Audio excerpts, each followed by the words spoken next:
What's going on? It's your boy Lionel, class of 2009, back with another episode of PV versus everybody. And listen, this is a special edition of the recap with Coach Coach Northern. All right, we got co-host Kerry Mickens in the building. We got another special guest too as well tonight that's going to be coming on, sharing their commentary as we kind of go through all of the signees for this year's 2025 class. You know, got into it a little late, obviously, because, hey, man, we had a coaching change. But Coach Jackson and his staff that he's assembled was able to get, you know, some different pieces in. And so we definitely want to talk about that this evening. But before we get into it, first and foremost, man, you already know what it is. Make sure you're following us over on Instagram, over on Twitter, PV_versus_ everybody. Of course, listen, go ahead and like and subscribe. Listen, when you like the video, it just helps YouTube to push it out to others in PV Nation and other of the everybody's, right, who always be snooping. All right, so we can continue to build the channel because the goal is 750 subs, man. We're almost there, past the 740 mark. So listen, if you're watching this video, if you're here snooping around, trying to figure out what's going on the hill, because you already know when we come off that hill, it's going to be problems, okay? So you already know. So we know you snooping, but listen, go ahead and share some love by going and subscribing to the channel since you're over here snooping all the time, all right? You know what I'm saying? Share some love for your boy because, listen, as you guys know, we talk about the signing day, right? Listen, it's all about the home team. And like I always say, if you are looking for a home of your own, you got to hit up PV alumni Jeff McKissick. He's a Texas licensed loan officer with Fairway Independent Mortgage Company, and he'll guide you seamlessly through the home buyer process. See, many of us are unaware of our credit score or our true financial situation, but Jeff will help you develop a step-by-step plan to improve your financial standing, making your dream of owning a home achievable sooner than you think. See, he understands your financial situation may not be perfect, but listen, that's okay. The sooner you start the conversation, the sooner you two can solve the problems like credit issues or student loan debt. So don't let the fear of achieving new heights hold you back from getting the home of your dreams, perfect for your growing family and for hosting those PV watch parties. So get now on taking the next step towards your new home and taking the next big step in your life. Don't delay. Talk with Jeff today so you can be in your home tomorrow. And listen, we always say, once you find the home of your own, right? And you want to make sure, right, that property that you're about to purchase, that you're going to go in and watch PV do their thing in, you want to make sure, man, that it's sound. And so when you're thinking big about your home purchase and want a thorough assessment of your biggest investment, you owe it to yourself to contact Big. That's Blueprint Improvement Group. Big provides home inspections in the greater Houston area and is owned and operated by proud PV mechanical engineer alum Neil Harris. He has experienced inspectors who use advanced tools and techniques to assess every aspect of the property from the roof to the foundation. So visit thinkbig.com or text 713-259-0673 to book your next home inspection. Listen, support the team that supports the team. And listen, we got a team that supports the team, right? Right here. You know what I'm saying? We got Coach, we got Kerry Mickens, and listen, we got the president of the YNP. If you know, you know. All right. You know what I'm saying? Of the YNP, Mr. Kaler. How y'all doing? Man, gentlemen, how are y'all doing this evening? And by y'all, I really mean Kerry, because I already told you I wasn't gonna talk to Kerry until the fall if the Chiefs three-peated. Like he wasn't coming on no show no more. We was gonna find a third code because I wasn't talking about no Chiefs. But thank goodness for Jalen Hurts. Mr. Kerry, how you doing, man? My frat brother won, so I still didn't lose. Root to the good dog. You're gonna find a way to win, even when you lose. Right. I see how it is. How you gentlemen doing, man? How's it, Coach? How's it been going, man? I know you still been getting around on the diamond with your son, so how's that going? Hey, man, truth be told, that joker doing real good at the plate. That's one thing I'm proud of. I always talk about you got to compete in the box. If you can compete in the box, yeah, then they gonna find somewhere for you to play. So he's not starting right now on the infield, but he gonna end up being a DH or playing a good little bit because he's putting the ball in play. So I'm proud of him from that standpoint. Actually, he went and worked out at Prairie. I gave him a B grade. Was supposed to go to Southern and work out, but theirs got rained out. So I'm looking forward to the season and seeing where he gonna end up next fall. But he's doing real good for himself right now. Hey, listen to God, all right? It rained out for a reason, all right? That's all I'm trying. Chicken foot didn't help that day. All I'm going to say. Kaler, man, What's going on? How's your week been? Hey, it's been great. It's a great day to be a Panther. I'm seeing new horizons. I'm seeing more people than ever talk about my school, about somebody else losing their program. And I can't believe it today. Yeah. Very hurtful news today for North American football today. But our favorite fan did make sure to chime in. So I can't wait to ask him on his next opportunity who we should play instead of them on our homecoming. Oh, man. You know what? That'll be a great question. And, you know, we're going to start off there, man. You know, first and foremost, obviously, PV Homecoming 2K5, the big news, North American University ends their football program. I think this was going to be their fourth year, I believe, right, with their program. Obviously, this university is in Houston, Texas, by the way. So many people don't know where the university is. It's right down the street in Houston.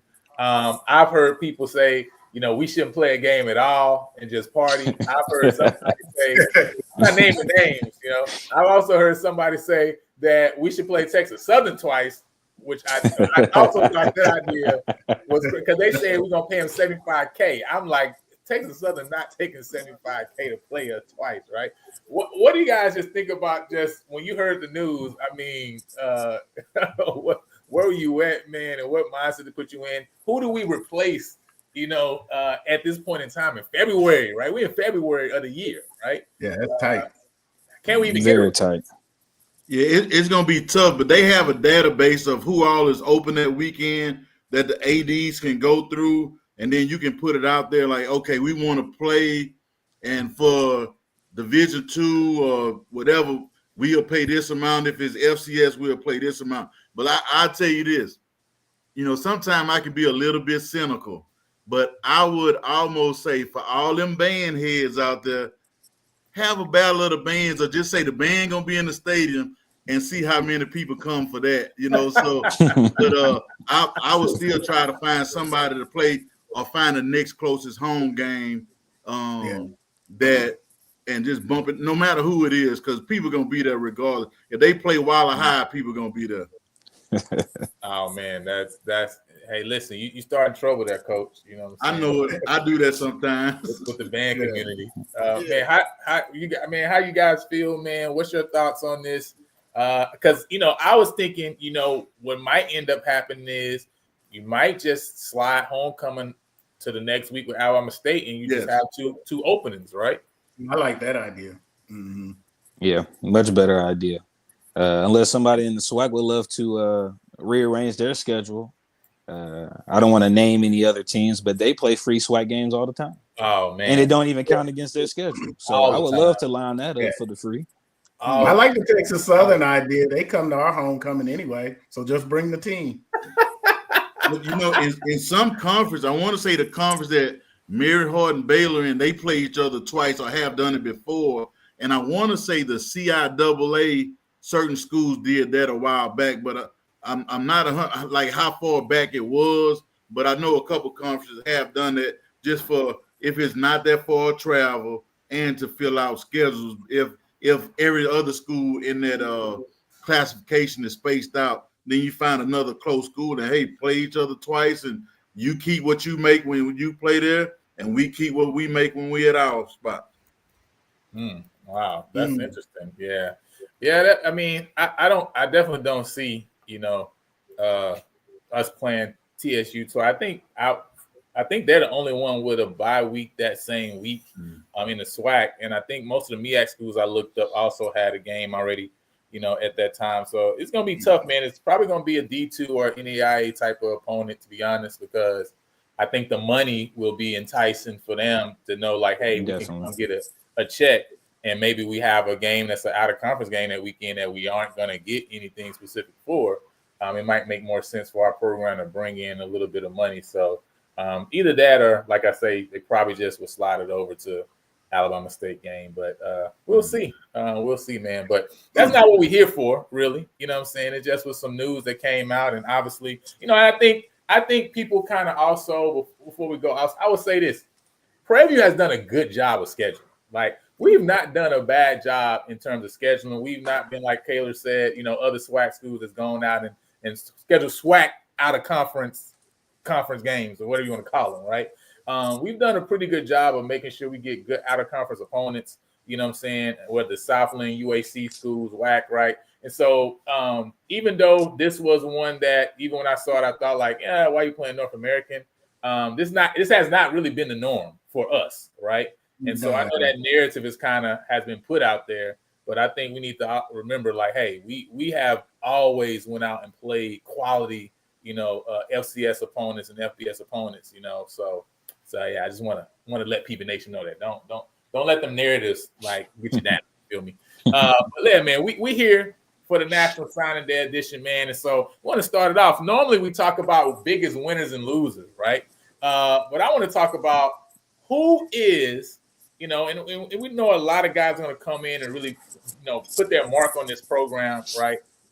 But who would you say will be the most impactful signee when we talk about this year, 2025? And I'm gonna start with Coach.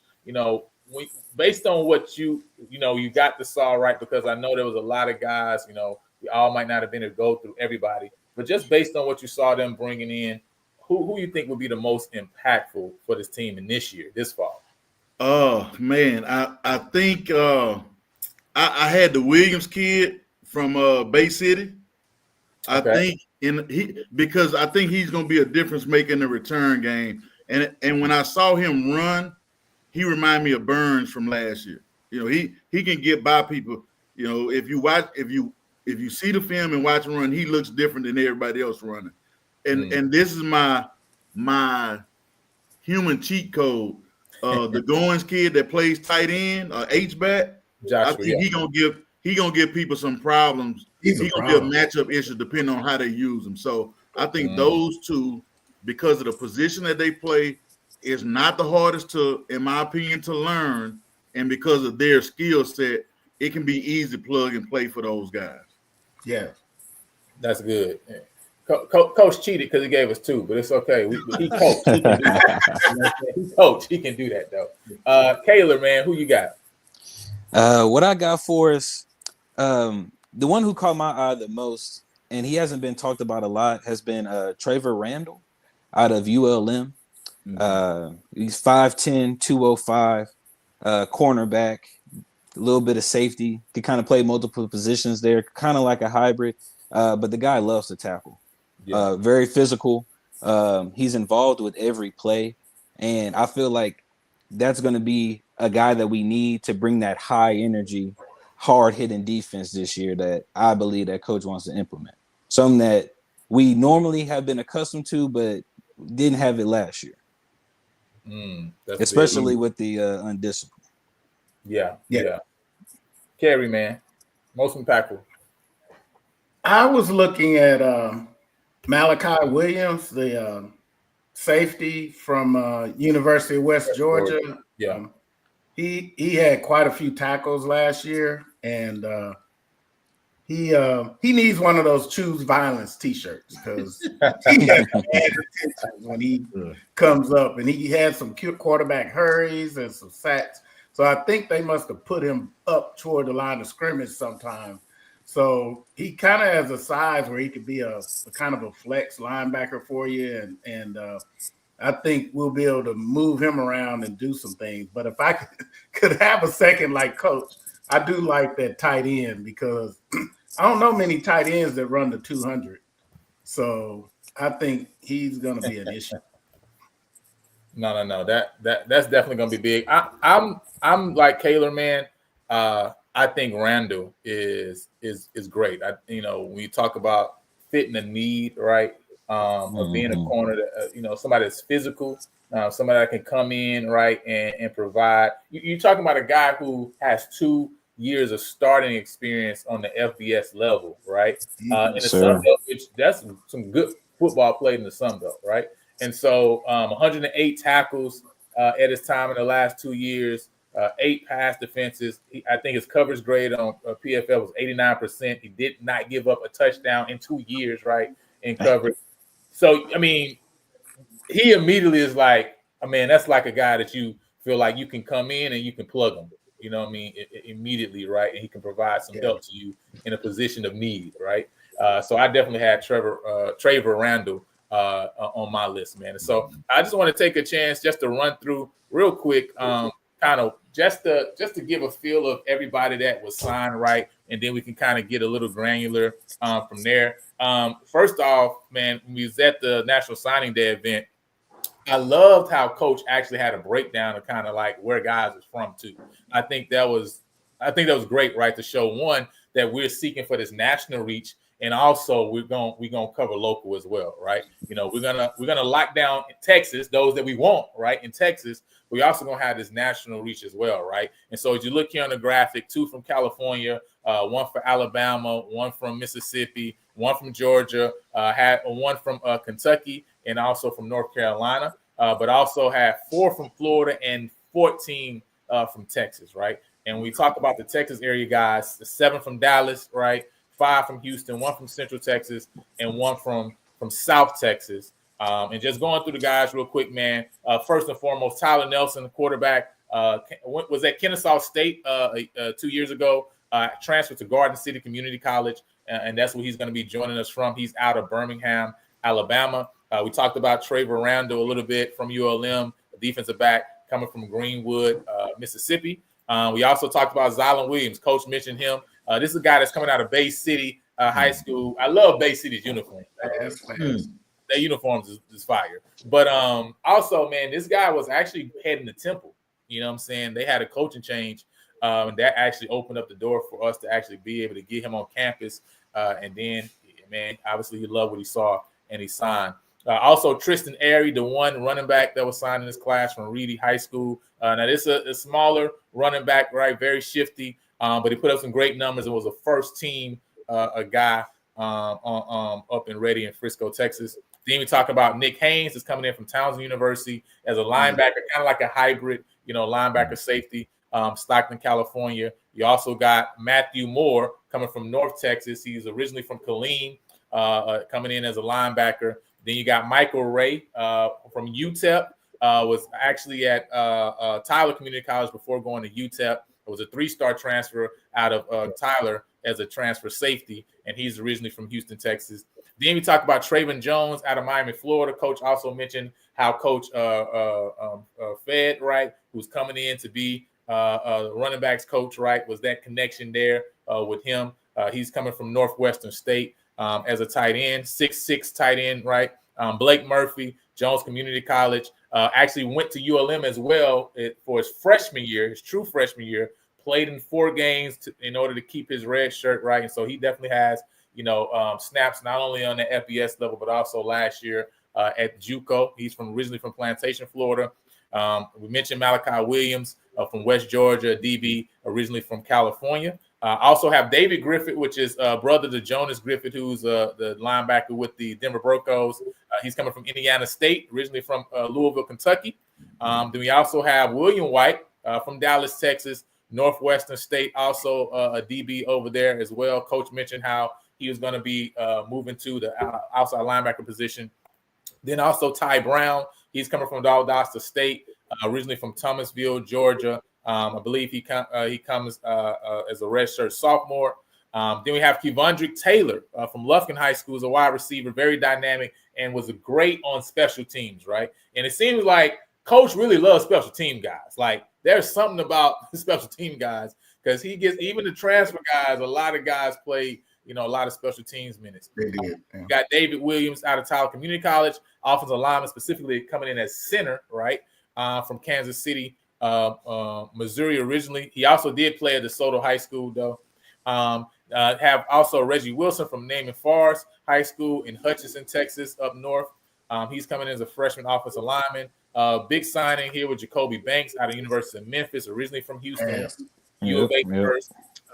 This is going to be a very dynamic wide receiver. Austin Anayi from Shadow Creek High School in Pearland. Another big one, right? I believe Reggie is 6'6". I believe he is 7. You know what I mean? So great size, right? That prototypical tackle size you look for. Andre Dennis, coming from Lamar University in Beaumont, Texas. This was a guy 2 years ago who was a top 10 receiver in the Southland Conference, right? So you bring in a couple receivers that actually produce very well where they came from, right? And I love that a lot of these guys, when you go back and look, multiple pieces are guys who produced at the place that they're actually transferring in from. And I think that's always big. That's always huge. Tayshaun Wilson from Baylor. He was a 4-star DB coming out of high school. And, man, he got that speed on him. So I know he's looking to come in and compete. 4-3 guy. Yeah, at that cornerback position. This was a big signing that kind of I wasn't expecting. It's a guy who I looked at last year. I was actually, because I was looking at Campbell, obviously, because Coach Whedon had come over. Chaney Fitzgerald, another guy who put up numbers at Campbell University at wide receiver. Now he's coming over and actually has that experience, right? Just like Andre Dennis. And he's coming over. He's from North Carolina. Joshua Goins, Coach mentioned him, from Tulane, Frisco, Texas. Coming in at tight end. He's I believe 6'4" guy, I believe. Then also Quan Byers, Guyer High School, Denton, Texas. I just love that, first of all, we got a guy from Guyer, because I'm like, that's a great high school to be in. All right. That's a great high school to be in, because they always produce, some great people. So, that's the list, man. Like I say, what did y'all think just about kind of where of how this staff actually was able to attack and kind of bring in the guys they were able to bring in, right? You're talking about 25 signees, and 19 of those were portal guys, 6 high school guys, and that's in basically less than 30 days, essentially, but a little bit over 30 days, right? Most of that, the beginning of that time was without a staff, right? Coach Jackson was by himself. What do you guys just think about the overall, just the overall class in general? I think he filled in his biggest needs first, some O-line gaps. And if you pay attention to the O-line, other than the center, he's looking for what was fascinating about my poor Chiefs is Philly brought the biggest O-line in history to the Super Bowl. That's true. And them dudes were 6'6", 320. And if you look at what Coach did, these average guys he's bringing in, because even the center that he brought in, the 6'2", did you see the guns on that guy?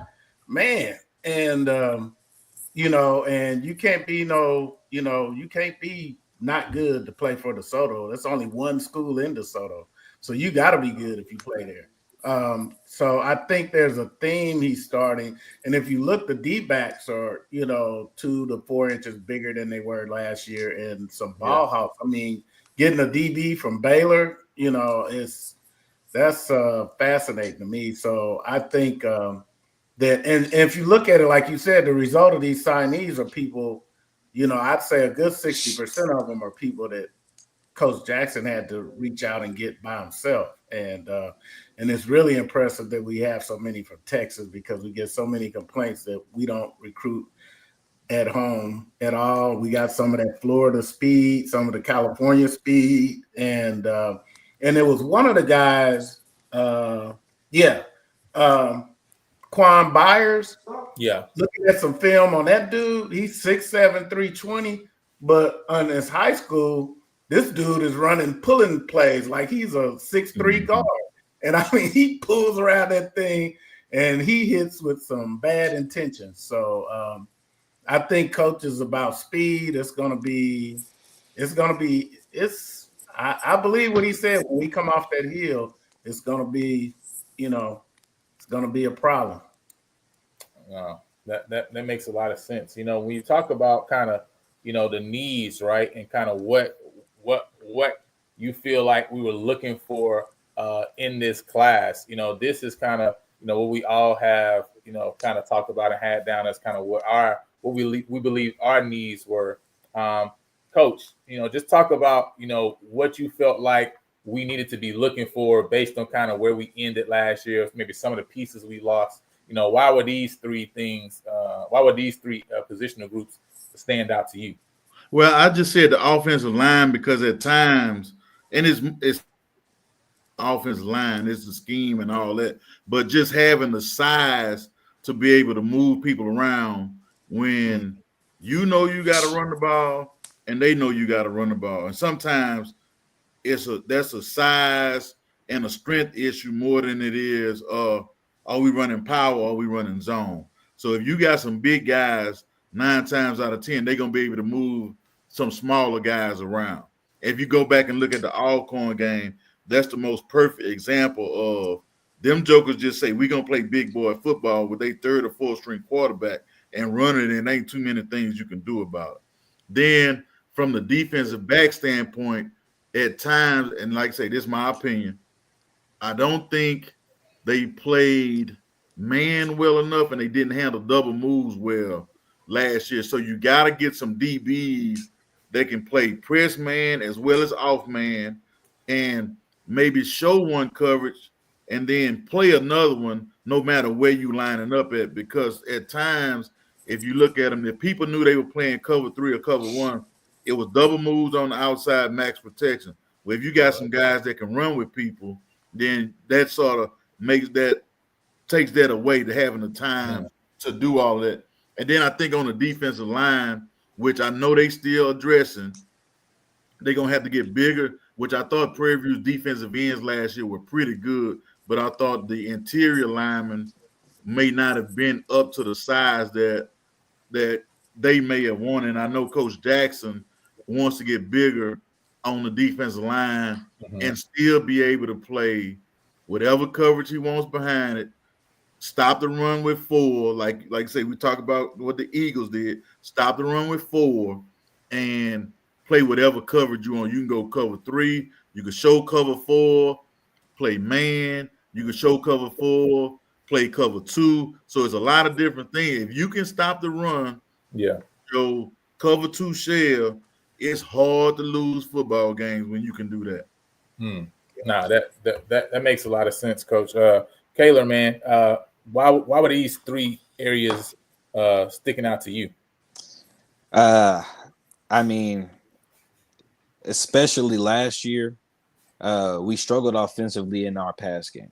The consistency wasn't there. Even the drops was just way too high. Yeah. Not only that, we lost pretty much 4 of our starting wide receivers in total. I felt like that was our most depleted unit on the field as far as immediate starters. Next, DB. I mean, the most undisciplined group we had If it wasn't a blown coverage, it was a 40-yard pass interference call or holding call, something along those lines. So just getting players that are going to be smart and put the team first was one of the most important things they needed to hit. And also offensive line. I'm not exactly sure what all it was that entailed with the struggles that came with the O-line. There were times where they were able to run the ball. Then there were times where they couldn't. There are times where you could pass the ball. Yeah. The consistency just wasn't there. But I think a lot of that young offensive line is coming back older, and they're getting some upgrades, in my opinion, coming in this year. And I think they'll be able to gel really well this offseason. That's what's up, Kerry. You got the O-line, DB, and defensive line. Why did those stick out for you? The O-line stuck out the exact same thing that Kayla said.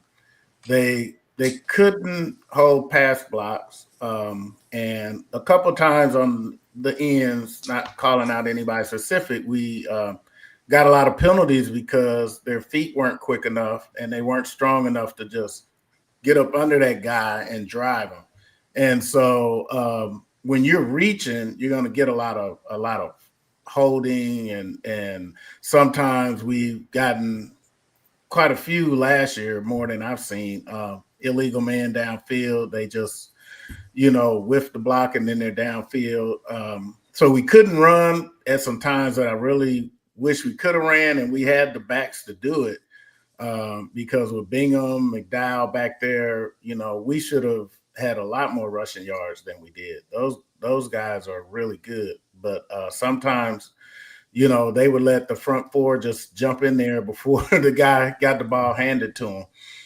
So that's why I picked that one. The other one, the D-backs, same thing everybody else said. The discipline.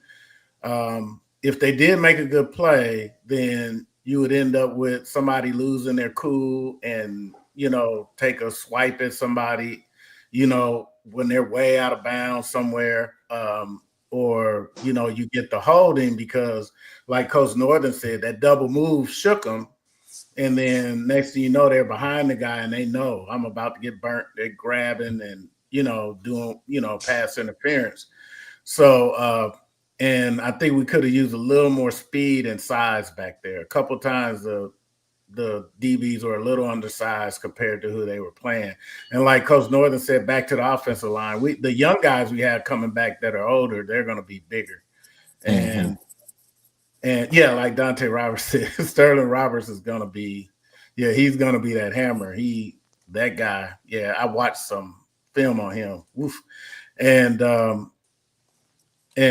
then D-line, like Coach Northern said, I wanted to see us get a little bigger in the interior. I forgot who we were playing. It might have been Alcorn, but we had real difficulty hitting the 1 and the 2 gaps because they have really big nose tackle there, and we just couldn't move that guy.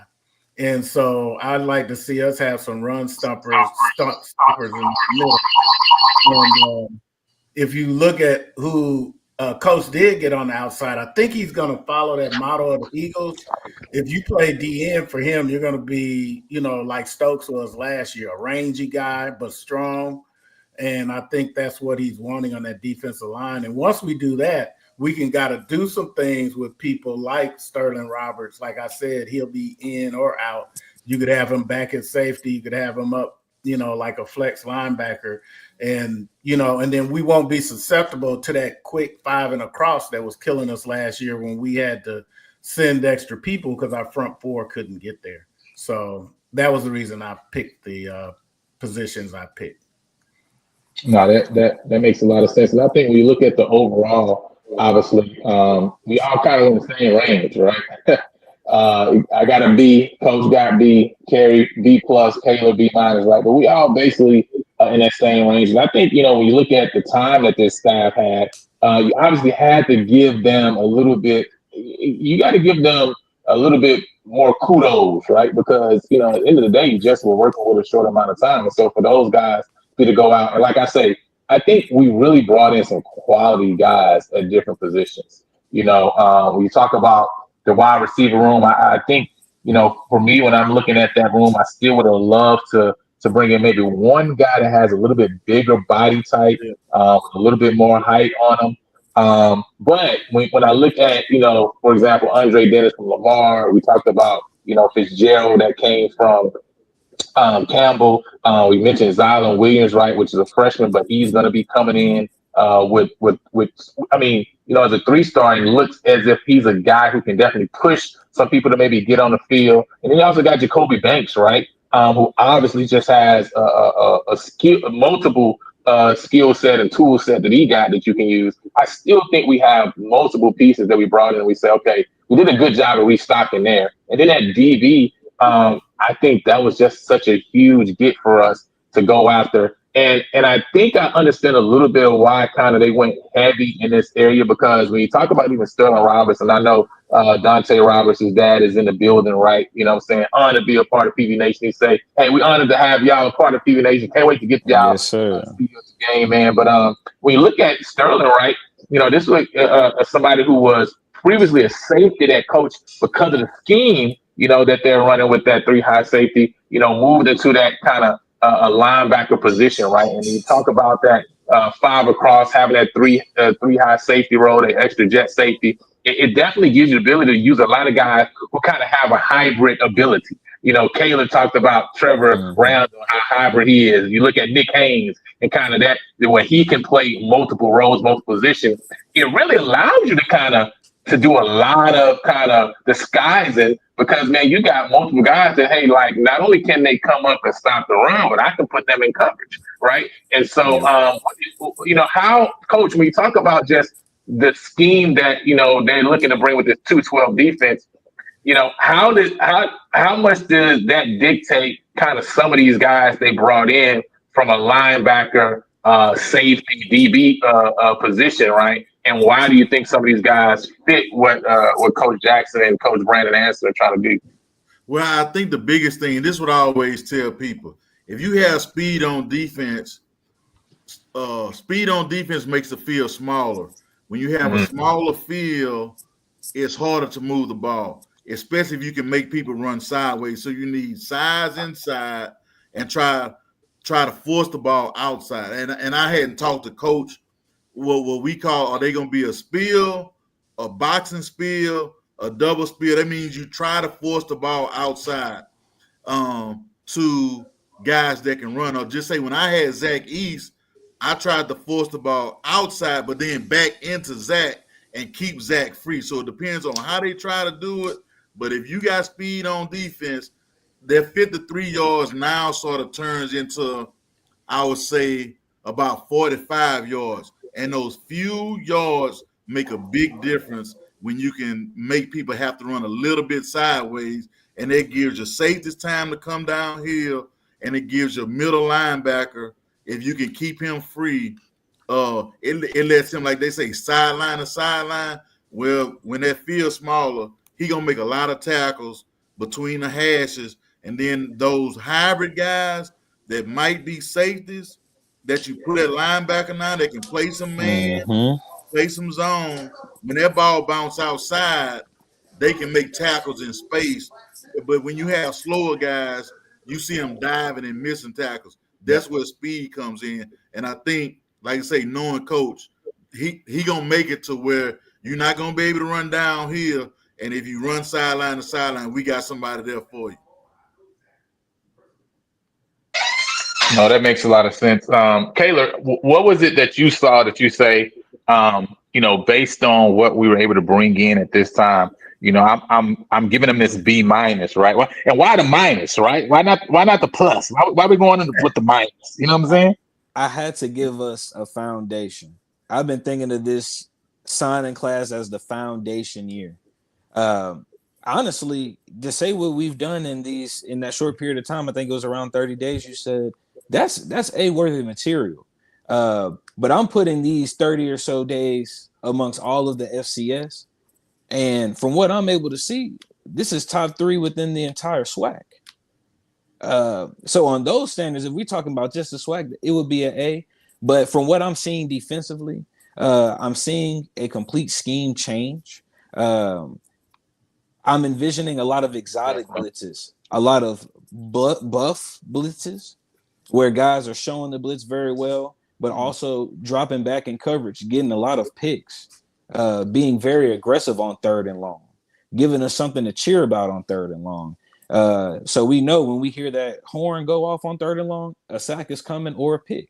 I think those are some very good things to build off of. And I also am very, very excited about the age of the players that are coming in, because it's not like we're starting new, fresh as a rebuild. I think we'll be able to hit the ground running and early, starting with TSU. 21 and up club. That's what coach say. It's a 21 and up club. And it's interesting because even with the 6 high school guys he signed, one thing that I noticed at National Signing Day, all of those guys that he signed from the high school standpoint, each of them were first team all district, right? So the guys that he's brought in, I know he looked and said he really believed that these guys are guys that can come in and really have an impact on the program. Maybe not year one, obviously, right? But somewhere down the line, he believes they can have an impact, right? And so now I think that's huge. Kerry, man, why we got the B plus? I mean, we can't get to the A range. Like, ain't nobody gonna give him an A. I mean, he only had 30 days. Hey, not an A yet, because he didn't get everything he needs yet. So that's why I stopped at the B plus. And he was real surgical in his recruitment, because it's not easy, but I'm not fascinated with somebody that says, "Oh, we brought in 40 signees," when half of them might make the bench, might not have the grade. There's a lot of things going on to get in at PV. You got to have a higher grade point average than our cousins down south. And so, that's a challenge for the coach in itself, because we all know sometimes athletes aren't, the best class attendees. So I gave him B plus because, I think what he got bigger and more ball hawks on the defensive backfield. I was really impressed with that. And he replenished the wide receivers. And even the running back he picked up was and the other reason I gave him B plus, everybody he picked out of high school could possibly end up playing, because I don't see anybody that I say, "Oh, they automatically have the red shirt." Any of those guys could play. And one thing we didn't talk about, the Andre Dennis guy, it wasn't last year, but it was year before last, 2023. Yeah. This dude averaged 43.8 yards a catch. That's crazy. And you also got to think about, he only could pick people that could get through the dog training. So he couldn't just get anybody. He had to get people that can stand. I don't know if you guys, I think you guys visited the Instagram page. Hey, that dog training ain't no punk. It ain't about just showing up. You got to show up. If it's 5 o'clock, you got to get there at 4:50, 4:45. You got to have discipline. And I was real impressed with my favorite running back, the Prairie View version of Derrick Henry, where he told them guys, "You put the weights back, Panther up." When it play the pitch in the detail like that. And so it's just impressive. I'm really excited to see, win or lose, what they're going to do. But the kind of work that they're putting in, you have no choice but to win. Yeah, man. That attention to detail, right? First of all, shouts out also to the PV football media team, right? Because the content that they are starting to roll out, that's what continues to keep the fan base excited, right? Is what they've been dropping. And so it's definitely going to be great to get an inner look into the program as the guys build, and as this dog mentality that coach is bringing comes into the program. But that attention to detail, like you said, right? Having the Panther head for you guys that maybe trying to figure we're talking about, right? On the weights, right? On those dumbbells, that is the PVAMU with the Panther. And so as they are working out, right, they are saying that, hey, the Panther head has to be turned right side up, right? And so I think that, is attention to detail that is super, super important because, like I say, coach is training these young men not just for the fall, right? It's really for life. You know what I'm saying? And so those things are very important. I'm sure all of us can point out times where if we wasn't paying attention to the details and how it could affect us in a negative way. And so that's something that we can learn early on in our experience, man. It's going to be great for the guys. And so, the last thing I wanted to, us to kind of talk about is just a little bit about, from a standpoint of the positional groups. And this is not necessarily from a standpoint of, that room per se, right? But just from a recruiting standpoint, during this recruiting cycle, kind of where we feel it landed. For me, right, for example, I got the running back room at a C. Really, that was a room that you really didn't need to add pieces into, right? And so that was the reason I had it there to see. You did bring in Tristan Airy, right? And so that's great. But you really got, everything you need in that room right now, right? And so it's really just about cultivating the talent that's there. The biggest, I guess the biggest room that I felt, and Coach talked about it a little bit earlier too, and that's why he got an NA there. I have a D, and again, it's just because I believe that they really want to bring in some pieces in this D line room, but Coach made the statement even after signing day that I'm not just going to take guys just to take guys, right? I'm looking for specific guys. I'm looking for them to be able to do something specific for this program based on what our needs are. And so he's going to sit back and wait because he again recognizes Prairie that's the premier FCS of Texas. And so I don't just have to take any and everybody, right? I can wait and look at for exactly what I need. And I think also, maybe this shows kind of also a change in scheme, like Kayla was talking about a little bit earlier, right? Because when you think about kind of how this defense is run, right? I mean, you really are using a lot of these hybrid guys as your fourth rusher, right? A lot of times too as well. And so it also shows that, from a D-line standpoint, the particular type of interior D lineman you need, right? But also that you may not need to carry as many D linemen as you would if you were running a different type of scheme. I mean, what do you guys kind of think about that when we talk about the D-line room, kind of where we are and maybe what coaches may be looking for here in the near future? So let me get this correct. So they are going to, I would say, more 3-4, 3-3 stack as opposed to a 4-2-5, 4-3 defense. Is that what is being said? So it's they call it multiple, right? You know what I'm saying? But really when you look, right, they really have an extra. They're really playing with three safeties, right? 3 high.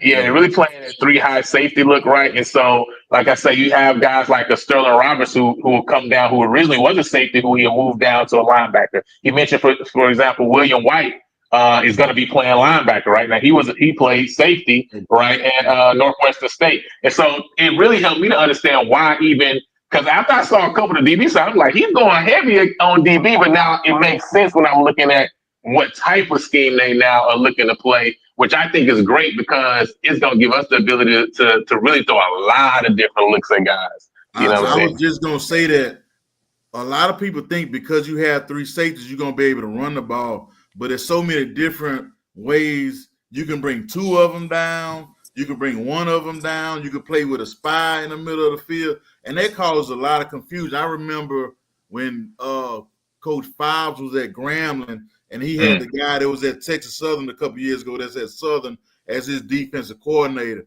Hey, man, that defense can give you the blues, especially once guys really get to know it and once the players learn how to disguise on their own and the coaches don't have to tell them everything to do. You're going to see a lot of tip balls and interceptions on some short passes, and then on some long yardage down, you're going to be able to get some pressure because the quarterback is going to have to hold the ball because he don't know where to go because he see 8 people dropping or look like they dropping back. And then if you bring them forward, it's going to cause some problems, especially if they go on 3-3 stack is what I call it. It's a problem defense. Yeah. Kerry, go ahead. Yeah, it definitely is. Especially, I guess I would call it like a 3-3-5, kind of like a penny defense. I feel like the people who are going to benefit most from this defense is the linebackers.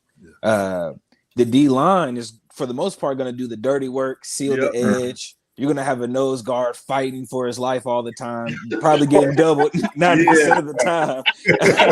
But those linebackers, man, they're gonna get free holes and they're gonna be firing. And I think it's gonna be really fun to be a linebacker in this defense.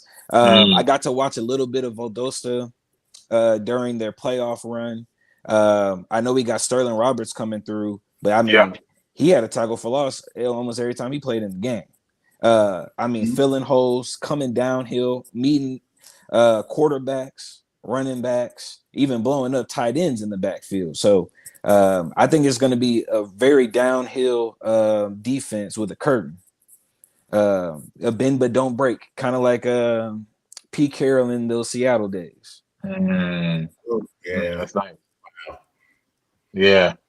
Kerry, man, I know when we look at this kind of grading out, right? I think when we talk about grades, I think you had the best grades out of all of us for all the positions. Specifically, though, when you talk about the tight end and the O-line, you both gave them A's. What was it that you saw with this recruiting cycle that you said, hey, I mean, with this tight end room, right, I'm going to give them an A, and also with the O-line room? What I liked with the O-line is, like I mentioned earlier, everybody he brought in have these longer arms, and these are some strong guys. And with the strength and conditioning coach, he's really been driving those guys. And I think this year, and no knock on any previous offensive line, but I think this won't be a year where the quarterback is benching what the O-line can bench. And I think they're going to really make a difference this year. And I even gave them the B+ on the D-line, even though we only brought the one guy. But if you really look at it, I saw some film on Jabarick Hopkins, and even though he's 280 pounds and 6'4", he has a high motor. And so I really like how he doesn't just go upfield and look. And I gave him an A+ on the DBs because I think that's going to be I really kind of wanted to give the DBs and the linebackers an A, because I looked at some YouTube videos on that 212 defense, and it was just like you guys said. After the snap, you don't know what's going to come. And I saw several plays where the quarterback was looking one way, and when they hiked the ball, there was a linebacker, and he couldn't twist and get away because the linebacker was too fast. Yep. And I think that's the thing. And because people might look and say, man, 208 kind of light for a linebacker. But if he gets a free run at you, then because what I noticed with that 212 defense, it's tough to get a clean lick on anybody, because you'll be looking at that defensive end and he's covering the tight end. You thought you was going to, then it's a twist from another direction. The middle linebacker came, not that guy. And exactly. You're looking around like, wait a minute, and then you think, you got this receiver, you tell him to run a hot route. The other guy that looks like the, outside linebacker pops out, cover that guy, the cornerback gets you.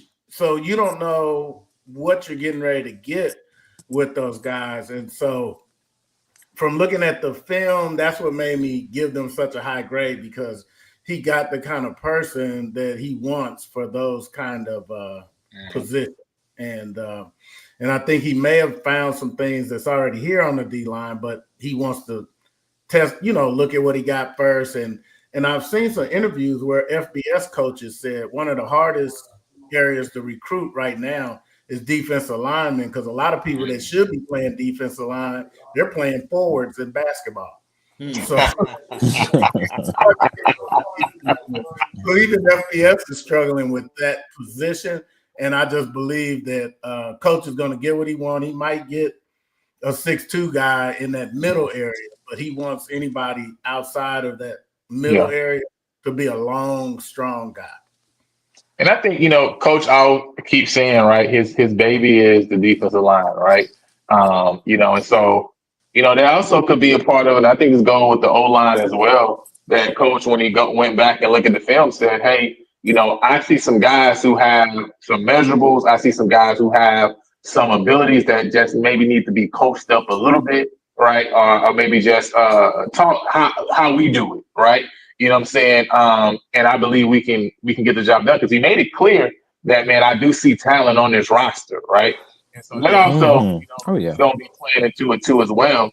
And I think that's the thing when you talk about the O-line. For me, I thought we maybe bring another piece in that had some playing experience, from an O-line standpoint. Because even when you're talking about, you got the JUCO guy that you brought in, David Williams, who obviously has that playing experience. The guy from Valdosta doesn't have, that same experience on the field, and also the two freshmen. I thought we probably would bring in maybe at least one other guy, right? Especially losing Boone, who was that tackle on the right side this past year. But you talk about multiple guys, right? That have experience that are coming back on the O-line position, right? And so, this is, that gives you a lot of opportunity now, to really mold some guys who now have seen it right on the field and not on the sideline. And so that always helps. But Coach, I saw you want to jump in there. Go ahead. Yeah, hey man, this is something we used to laugh about all the time as coaches. College coaches will hold on to what we may think is a sorry offensive or defensive lineman, especially if that joker got size. We would think like, how did this joker end up here when he was transferred down to a Grambling or Prairie, wherever I was coaching? And then you be like, oh, when he walked through the door, he looked a certain way. But like I say, you would let him protect your daughter at recess when it comes to, but it's just people hold on to linemen like it's they last $20 in the bank account on the collegiate level. So you're like, it makes you think about it from their perspective. And then you'll see at the last minute, they'll drop down because they may have found something a little bit better. In today's time, it's changed a lot. But, man, people hold on to them linemen like it's their last 20, though. So it's a big difference in the recruiting game, even on the defensive line. If you got a defensive tackle that can play an ounce, you like we used to laugh and say, look, man, if I got a good defensive lineman, I'll tell him, look, man, as long as you don't cuss me out in front of my wife, we good. You got a long rope. Hey, okay. Look, don't cuss out the president and don't cuss out the athletic director. You can cuss me out, but as long as my wife's not around, leave him alone. As long as when she come around, I'm the one that's doing it, right? So, that's all funny. So, man, Coach, listen, we almost had a full sweep here at the DB position. All right, but now you coach, and that's your position. So we just want to know what were we missing here, because we got it all as A's here, but we got to ask Coach, man, what was it that you saw that you said, I'm gonna put it right in the B-minus? So the coach in me would like to have all C's, and then you want to lower expectations from the beginning. But at the same time, I thought the corners were outstanding. I thought maybe one more safety would have tilted it a little bit more in the favor of an A. But like I say, if Coach Jackson was in here talking, one side gonna say he want A's to make everybody happy. It look like you're doing a great job, but in reality, he wants C's. So now he got something to needle and stick the guys about. I think one more real good safety would have gave him an A by far, because them cornerbacks, they gonna be an issue. You think these corners are guys that could step in and could be possible starters for that TSU game at day one? Hey, no doubt, because when you play, and it depends on how they do it, at corner you probably need to learn 4 plays: man, press, cover 3, cover 4. It ain't too much else. Corners, it's not a lot of reading at the corner, but now the safety, you have to be a little bit smarter to learn how to read 2 to 3 and all that other kind of fancy stuff. But the cornerback, you don't have to learn much. It's more about athleticism and knowing where you need to be and how to get there. And then as the game goes on, once you learn how to judge, if that joker there ain't much faster than me, oh man, it's a blessing to be out there corner. and you know a joker just can't flat run by you.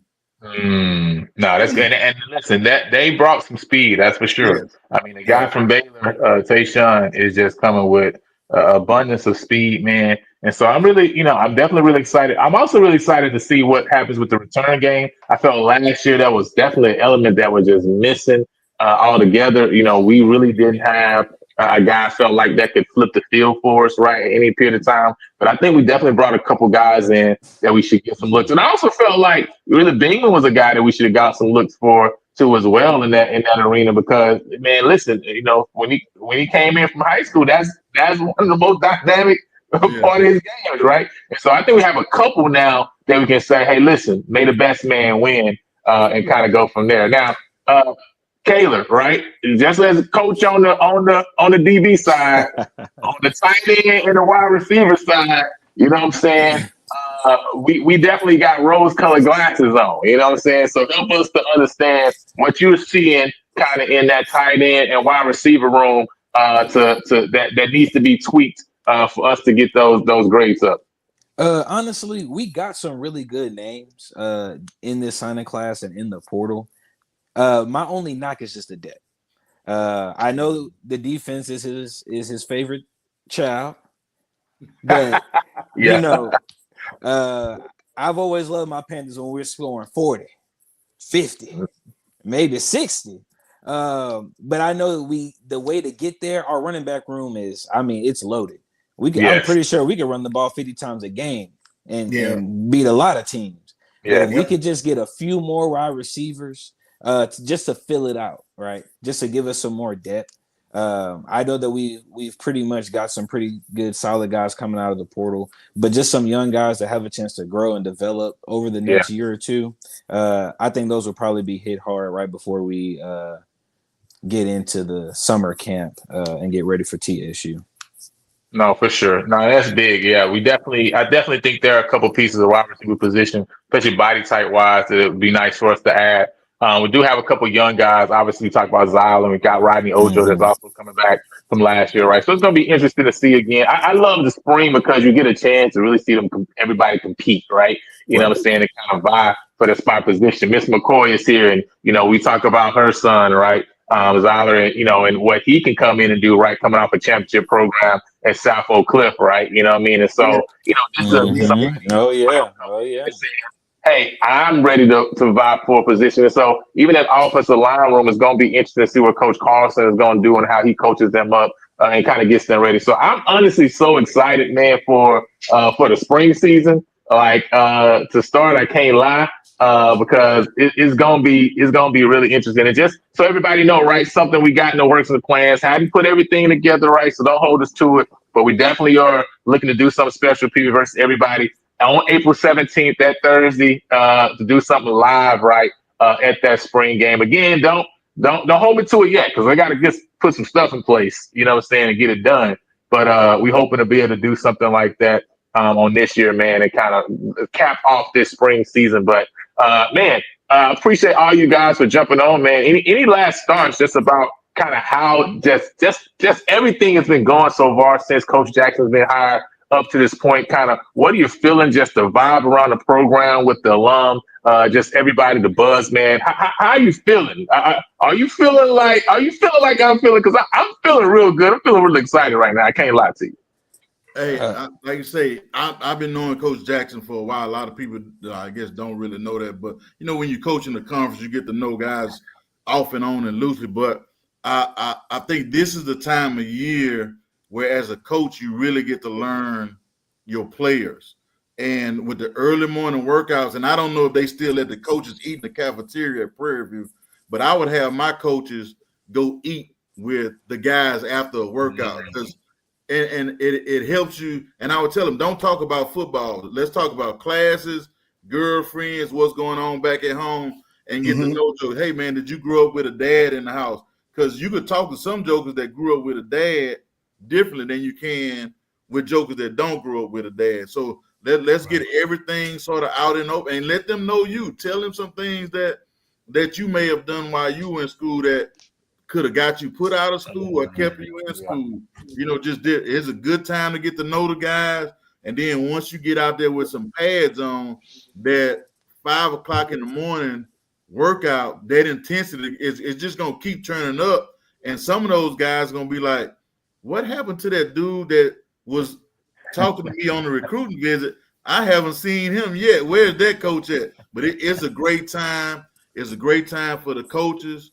It's a great time for the alumni because they fired up. Look, it's like between Thanksgiving and Christmas, you getting ready for that big present that's coming down the road. So it's a good time for everybody that's involved. Like I say, it's honeymoon phase. Ain't too much messing up. For sure. Into the fall and until the fall comes and like what was it Tyson say, right? Everybody got plans till they get punched in the mouth, right? Till you take that first lick, right? Everything is good. How you feeling, Kaylor, man? I'm feeling great. Just the energy that I'm getting from all the alum has just been amazing. Whether it's Twitter, Instagram, Facebook. I'm seeing all of the age groups. I'm talking about from class of 85 all the way to class of 18, even class of 22 are starting to chime in to the alumni chats and starting to be more active on social media. And I feel like, come on, guys, we were way too popular when we were in school to not be posting and giving our school more exposure. We got to be more active on social media for our sake, because if we continue to let this happen, we're gonna keep letting these other schools write our story, and that's just not right. Yep, and I always say it, man. Listen, you if you don't tell your narrative, somebody else will, right? And so we got to create our own story, man, our own narrative, our own storyline. So, Kerry, man, how are you feeling right now? Well, you know how I'm feeling. This is and not no knock on anybody, but we had talent last year, but I think they could have been corralled a little better. I think with a little more discipline, if they would have had some of that dog last year, I think it wouldn't have been a far-fetched for those guys to get to the championship game, like, you know, the shirts you got teased about. But that was an X factor we didn't count on. And I think this year, these guys are not messing around. I'm not saying championship or the celebration. Okay, yeah, I'm saying championship. But I think you guys can get us there because they're being selective about who they bring in. They're being selective about who they keep. They didn't come in and just take a hatchet to the whole team. They want to see what they got. And I think that's going to be key because so bloody. Hey, birthday a couple days ago. Hey, I was excited. So yeah, I'm excited. Getting in my dog training. I'm right there with the guys. 6 a.m. I'm doing mine. They go at 5. I go at 6. So get mine in. So I think. I'm ready. I'm 63, but I think I got 1 year eligibility. I give them good 13. Hey, listen, everybody getting a year eligibility back. All right. Yeah, there you go. Okay. If we can have 30-year-old football players, I can get out there too. So hey, coach got the stats too. He might get an NIL out of it. You know what I'm saying? He posts his stats. You know what I'm saying? Give us one of your own pictures. Hey, listen, give us one of our own pictures. We're gonna go on Photoshop. We're gonna make it look like it's 2025. It was taken. You might have a scholarship tomorrow. Yeah. Hey, he could get a deal with the vitamin company or something like that. Listen, one of their men's. It don't matter. All right, whoever gonna pay the NIL money. All right, that's what we going. We're going to the school with the quick. We're not going to school with the most money. We're going to school who gonna send the money the quickest. Because once they figure out that this was 20 years ago, all right, they're probably gonna be trying to reverse my transaction. All right, you know what I mean? But we see Kerry's ready. Go ahead. I was gonna tell you a funny story. A while back when I was at Prairie View, I had one of my wide receivers coaches come in with a film, and I look at the film, and the kid is a baller, and I say, "Man, I've seen that film before," and I think, and I type in this kid's name that end up going to the NFL. why somebody had took Aurelius Ben. I don't know if y'all remember that name, but he went to the University of Illinois and played wide receiver. Took Aurelius' film and was sending it around, changed the name, and was trying to get a scholarship with somebody else's film. No lie. Hey,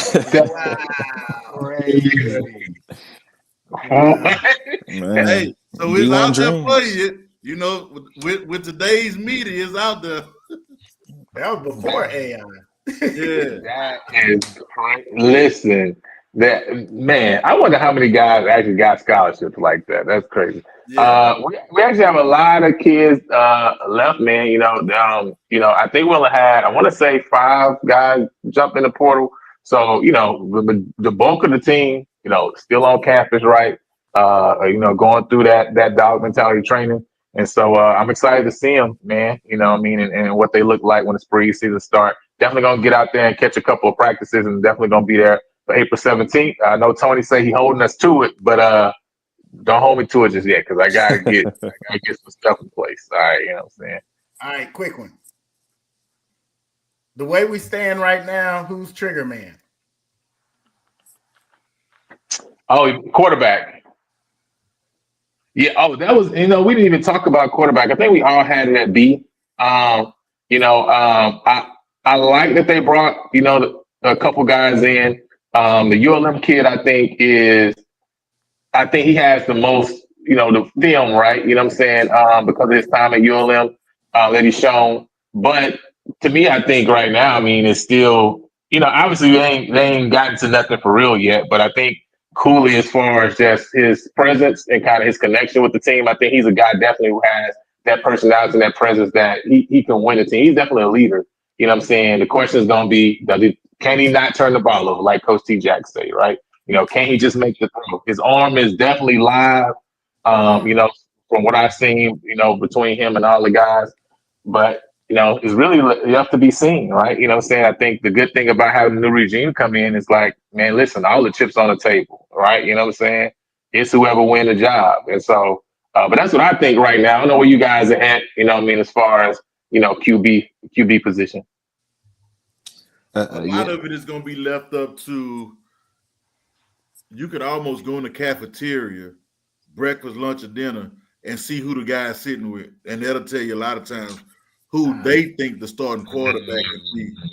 That's the way I look at it. Hey, man, I might tell my offense coordinator, go sit in the cafeteria and see who they sitting with. But that'll tell you everything you need to know right there. That's good. Oh, yeah. I have no doubt that Cooley will definitely earn his spot. Just by seeing, I don't know how this even pops up on my feed, but I'll see him working out with his trainer, and he'll just pop up on TikTok with getting his one-on-ones in. I know he's working with his personal trainer on getting his form right. His arm looks live. He seems to have healed really well from that shoulder injury. At this point, I'm just looking to see who's going to be number 2. I have high hopes for, I think it was Nelson. Who we signed out of the portal. I want to see what he's going to be able to bring, especially if he's able to bring that dual threat aspect to the team. And the way football's played now, we got the tush push, read options, RPOs, all kind of things. 2 quarterbacks on the field at the same time. So I think whoever lands at quarterback number 2 will be pretty useful throughout the season. I think it's going to be interesting, too, because, I'm kind of interested in what Coach Buckner, I think we kind of got a little bit more idea, obviously, what the 212 is going to be on the defensive side because you have most of that staff coming over, kind of know what they're looking to do. I think it's kind of interesting to see what Coach Buckner is going to be looking to do in general, period, right? A lot of the guys we have the ability to use their legs as well. And that's from top to bottom, Cam Peters to Cooley to Nelson, right? I mean, so it's really going to be interesting to see kind of what he's looking to do on offense, man, because, to have a guy that can beat you with your legs definitely helps, especially in the SWAC, man. So any last thoughts on the QB position before we close out? Yeah, just curious. I'm curious to see what Blake Murphy's going to look like coming out. I think he didn't get a lot of burn last year, but coming out of high school, he was the number 29 dual threat QB in the nation. So he probably can burn you pretty bad with the legs if given the chance. Yep. So that competition gonna be, pretty stiff. I think Coley having a little more confidence in being here now. He's gonna he looked like his speed is not bad either, and he's a strong guy, so he's not gonna be somebody you're just gonna knock down easily. So I just want to see how that turns out, because the trigger man will really be the key to everything, but also it's gonna be tough not to run the ball with those running backs we have. So you might not even lean on your trigger man as much as you can if you can't run the ball. I think we'll be able to run the ball this year. Nah, for sure. I think with the offensive line having a year under their belt, man, it's gonna be exciting. So I'm ready to see all the position of groups go at it, and see how it lands, man. But I know I'm excited. I can't wait to get there. I hope you all at PV Nation are excited about what's coming, man. And we didn't talk about it. We did have a kicker that also committed out of Sun Ranch High School as well. I believe he's 40 for 40 extra points, 15 to 18 with a 48 long. Right, so he also just committed. I don't know if he's signed yet, right? So, so that's the 7th high school guy we got coming in, rated 5-star by Cole's kicking. So listen, man, I'm really excited, man. And so again, I want you guys to be reminded we're going to be doing our 7-on-7, as we called it, right? 7 coaches, 7 players, starting in March, right? We're going to be doing interviews, right? A blitz from the beginning of March until we start spring practices. And again, we're looking to do something special for April 17th for Thursday night football on the hill, right? You know what I'm saying? PV Day on the hill. We're going to be looking to do something special. Like I say, we do got to get some equipment and stuff for that, because obviously y'all already know how the PV internet be sometimes. So it can't be general, it can't be no general thing, right? We got to get a little special in order to get that done. But I think that would be something that you guys will enjoy. And so we're definitely working toward that as well. But until next time, man, we appreciate all y'all for joining on, and we'll holler.